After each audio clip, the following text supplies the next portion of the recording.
Pala Sting dini sa Senis Seafood Lomi House sa Gaga rin banda.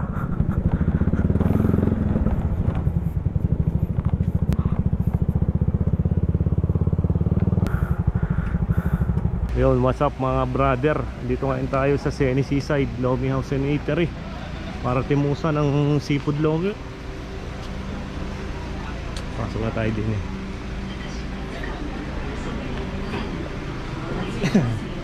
Kaya ang pagpipilian nyo din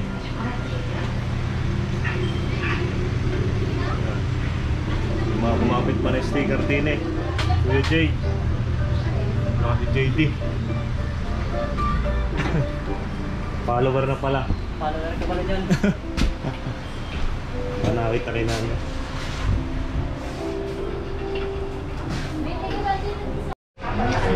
Sama natin si Batang Les Vlog. Apat to. Wala, dumating ng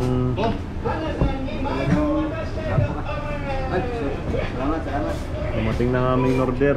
Ano? Seafood lomi. May pasal.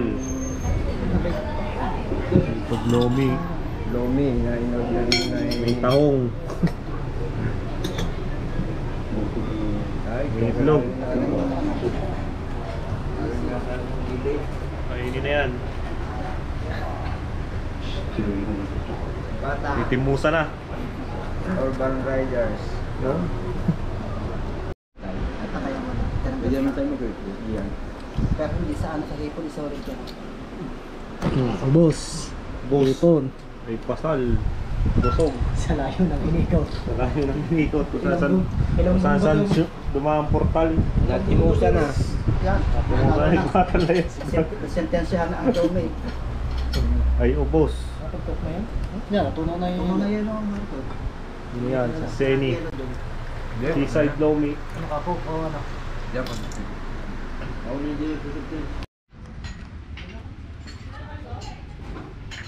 Arigang Seni Seaside Seafood ay matatagpuan din sa tabing dagat ng Pinamukan, Batangas City.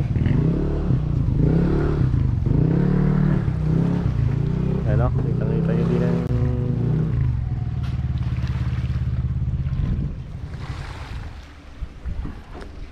pwede kayong pumesto din habang naglolomi sa may tabi ng dagat. Saan dito? Yan o.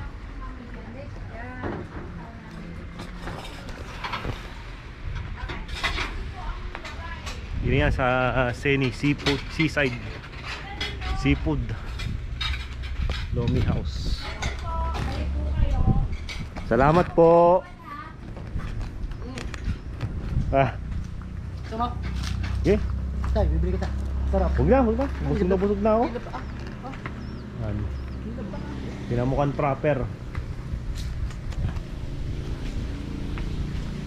Kuya Jay yan. Kuya Jay Motoclick.